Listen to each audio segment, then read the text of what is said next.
السلام علیکم ورحمۃ اللہ وبرکاتہ۔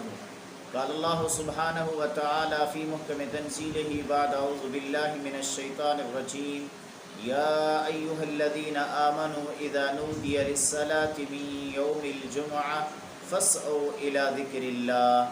قابل احترام سامعین و ناظرین، تمام دن اللہ رب العزت کے ہیں، لیکن جو فضیلت و اہمیت جمعے کے دن کو حاصل ہے وہ کسی اور دن کو حاصل نہیں۔ رسول اللہ صلی اللہ علیہ وسلم نے فرمایا،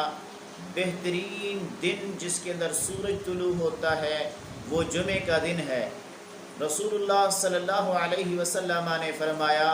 اسی دن کے اندر آدم علیہ السلام کو اللہ نے پیدا کیا اور اسی میں انہیں جنت کے اندر داخل کیا گیا اور اسی دن کے اندر اسے جنت سے نکالا گیا، اور قیامت بھی جمعے والے دن کے اندر قائم ہوگی۔ اور اس جمعے والے دن سورج نکلنے سے پہلے ہر چیز اللہ کے سامنے عاجزی انکساری کرنے والی ہوتی ہے، ہر مخلوق اللہ کے سامنے ڈرنے اور خوف کھانے والی ہوتی ہے سوائے جن و انس کے۔ اور یہ جمعے والا دن آپ نے فرمایا سابقہ صغیرہ گناہوں کے لیے کفارہ ہے۔ آپ نے فرمایا الصلوات الخمس،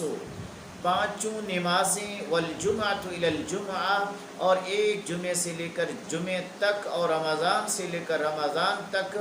مکفرات بینہن، یہ درمیان کے گناہوں کے لیے کفارہ ہیں، بشرطے کہ انسان کبیرہ گناہوں سے، بڑے گناہوں سے اجتناب کرے، کیونکہ بڑے کبیرہ گناہ وہ توبہ سے ہی معاف ہوتے ہیں، باقی چھوٹے گناہ ان نیکیوں سے معاف ہو جاتے ہیں۔ اور رسول اللہ صلی اللہ علیہ وسلم نے فرمایا، اس جمعے کے دن کے اندر ایک ایسی گھڑی ہے، اس گھڑی کے اندر بندہ اللہ تبارک و تعالیٰ سے جو بھی مانگے گا اللہ تبارک و تعالیٰ اسے عطا کریں گے۔ اور آپ نے فرمایا وہ گھڑی ایک یقللھا، چھوٹی سی ہے، تھوڑی دیر تک ہے۔ آپ نے اس گھڑی کی اہمیت اور فضیلت یہ بیان کی، اور آپ نے فرمایا جمعے کے دن جمعے کو ترک کرنے والا شخص اور اس میں سستی کرنے والا، اس شخص کے لیے بڑی وعید ہے۔ آپ نے فرمایا میں نے ارادہ کیا کہ میں کسی شخص کو اپنی جگہ پر مصلی پہ کھڑا کروں اور پھر میں جاؤں اور ان لوگوں کو ان کے گھروں سمیت جلا کے راکھ کر دوں جو اپنے گھروں کے اندر ہوتے ہیں اور جمعے کی نماز کے لیے نہیں آتے۔ بلکہ اللہ کے نبی نے ایک جگہ پر یہ فرمایا، لَيَنْتَهِيَنَّ أَقْوَامٌ، لوگ باز آ جائیں جمعے کی نماز کو چھوڑنے سے، ایسا نہ ہو کہیں اللہ تبارک و تعالی ان کے دلوں پر مہر نہ لگا دے اور پھر وہ غافلین میں سے ہو جائیں گے۔ آپ نے فرمایا الجمعۃ حق واجب علی کل مسلم، جمعہ حق واجب ہے ہر مسلمان پر، اور جمعے کے لیے آتے ہوئے جن آداب کو اختیار کرنا چاہیے ان میں سے سب سے پہلا ادب یہ ہے کہ آپ نے فرمایا جب تم میں سے کوئی شخص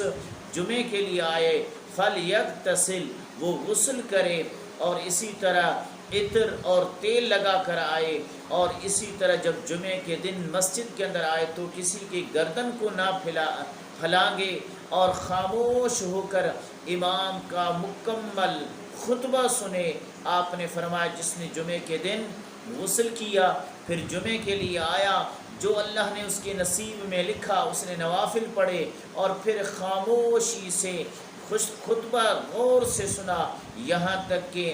امام خطبے سے فارغ ہوا اور اس نے اس کے ساتھ نماز بھی پڑھی، اور جب امام فارغ ہوا تو اس کے ساتھ وہ فارغ ہوا تو غفر لہ ما بینہ و بین الجمعۃ الاخری، اس جمعے سے لے کر پچھلے جمعے تک اس کے سارے گناہ معاف کر دیے جائیں گے۔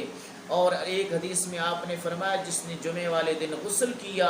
اور پھر جمعے کے لیے پہلے وقت میں آیا اور جمعے کے خطبے کو اس نے شروع سے پایا اور پیدل ہو کر آیا اور امام کے قریب ہو کر بیٹھا اور غور سے خطبہ سنا اور کسی سے کوئی لغو بات نہیں کی، آپ نے فرمایا اس کے ہر قدم پر 1 سال کے اللہ گناہ معاف فرما دیتا ہے اور 1 سال کے اجر روزوں کا اور قیام کا لکھ دیتا ہے۔ اسی طرح ایک حدیث کے اندر آتا ہے، آپ نے فرمایا جو شخص جمعے والے دن غسل کر کے ثم راہ، پھر وہ پہلی گھڑی کے اندر آیا ہے، گویا کہ اس نے اونٹ کی قربانی دی، اور جو دوسری گھڑی کے اندر آیا اس نے گائے کی قربانی دی، جو تیسری گھڑی کے اندر آیا اس نے بکری کی قربانی دی، اور جو چوتھی گھڑی کے اندر آیا اس نے مرغی کی قربانی دی، جو 5ویں گھڑی میں آیا اس نے انڈے کی قربانی دی۔ آپ نے فرمایا جمعے کے دن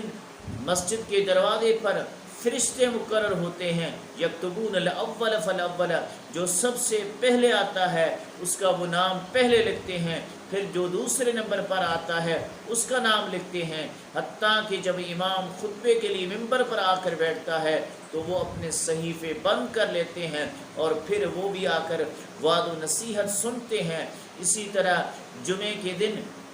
جب ہم مسجد میں آئیں، خطبہ بھلے شروع بھی ہو تو ہمیں پہلے تحیت المسجد ادا کر کے پھر جمعے کا خطبہ سننا چاہیے۔ اللہ کے رسول صلی اللہ علیہ وسلم ایک دن خطبہ دے رہے تھے، ایک شخص آئے اور آ کر بیٹھ گئے، آپ نے فرمایا اصلیت، کیا تو نے 2 رکعتیں پڑھی؟ اس نے کہا نہیں۔ آپ نے فرمایا قم فصلی رکعتین، کھڑا ہو اور پھر 2 رکعتیں پڑھ۔ اسی طرح جمعے والا دن اور جمعے والے دن کے اندر سورۃ کہف کی تلاوت، اللہ کے رسول نے فرمایا جس نے سورۃ کہف کی تلاوت کی جمعے والے دن اضاء له من النور ما بین الجمعتین، تو 2 جمعوں کے درمیان اس کے لیے نور اللہ تبارک و تعالیٰ روشن کر دیتے ہیں۔ اور اسی طرح اللہ کے نبی صلی اللہ علیہ وسلم کے اوپر ہمیں اس جمعے والے دن کثرت کے ساتھ درود بھیجنا چاہیے۔ اللہ کے رسول نے فرمایا فَأَكْثِرُوا عَلَيَّ مِنَ الصَّلَاةِ فِيهِ، کہ اس جمعے والے دن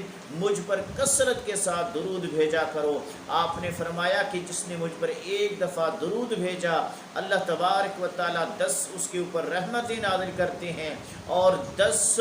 اللہ تعالیٰ اس کے گناہ مٹاتے ہیں، اور 10 اس کے درجات کو بلند فرماتے ہیں، اور قیامت کے دن سب سے زیادہ اللہ کے نبی کی سفارشی اس کے حق میں قبول ہوگی جو سب سے زیادہ اللہ کے نبی صلی اللہ علیہ وسلم پر درود بھیجتا ہے۔ اور اللہ کے رسول نے ابی بن کعب کو فرمایا جب اس نے کہا کہ میں اپنی دعاؤں میں سب سے زیادہ اے اللہ کے نبی آپ پر درود ہی بھیجتا رہوں، آپ نے فرمایا اذن تکفی ہمک وغمک ویغفر ذنبک، اگر مجھ پر کثرت کے ساتھ تو درود ہی پڑھتا رہے گا تو اللہ تعالیٰ تیری ساری پریشانیاں سارے غم دور کر دے گا، اور اللہ تبارک و تعالیٰ تیرے گناہوں کو بھی معاف کر دے گا۔ ہمیں ان آداب جمعے کو ملحوظ خاطر رکھ کر اور جمعے کے ان فضائل کو پانے کی ہمیں کوشش کرنی چاہیے۔ اللہ تبارک و تعالی ہم سب کو توفیق دے۔